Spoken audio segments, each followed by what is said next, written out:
Hər vaxtınız xeyir olsun. Çiyələkdən mürəbbə və pavidla hazırlayacağım.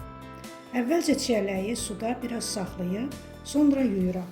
Süzgəcdə suyu tam çəkildikdən sonra saplağından təmizləyib, qarışıq olduğu üçün ölçülərinə görə ayırıram. Balaca ölçüdə olandan mürəbbə, iri ölçüdə olandan pavidla hazırlayacağım. Hər biri 3 kiloqram alındı.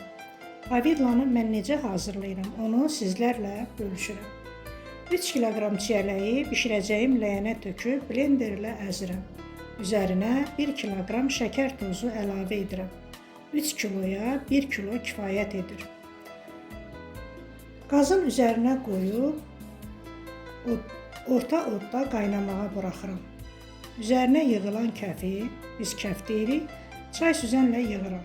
Çay süzənlə yığmaq mənə rahat gəlir. Cem və pavidla hazırlayarkən onu qəti nəzarətsiz qoymayın. Tez-tez taxta qaşıqla dibdən qarışdırın ki, dibi vurmasın. Pavidlanın hazır olduğunu bir neçə üsulla yoxlaya bilərsiniz. Qaşıqla qarışdırarkən artıq qaşığın ağır hərləndiyini hiss edəcəksiniz. Və pavidla qıltı ilə qaynamağa başlayıb ətrafa sıçrayacaq. Və yaxud bir azca nəlbəkiyə götürüb soymağa qoyun və sonra onda cizgilər atın. Xətt birləşməməli və ya çox gec birləşməlidir. Bu əlamətlər pavidlanın hazır olduğunu bildirir. Mən pavidla və cemi isti halda sterilizə olunmuş quru kiçik bankalara yığıram. Soyuyarkən o bərkiyir və qaba yığmaq çətinləşir. Yığarkən arasında hava qala bilər. Bu da onun xarab olmağına səbəb ola bilər. Qapağı da dərhal bağlamıram. Üzərini dəsmalla örtüb soymağını gözləyirəm. İsti halda bağlayarkən qapaqda buxardan su damcıları əmələ gəlib içərisinə tökülə bilər. Bu da onun xarab olmağına səbəb ola bilər.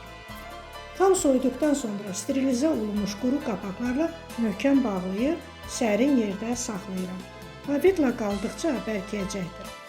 Səhərisi gün qabda qalan pavidlanı sınaqdan keçirirəm. Bəli, istədiyim nəticəni əldə etmişəm. Rəngi, dadı və qatılığı yerindədir. Çörəyin üzərinə sürtərkən bu qatılığı daha yaxşı hiss edəcəksiniz.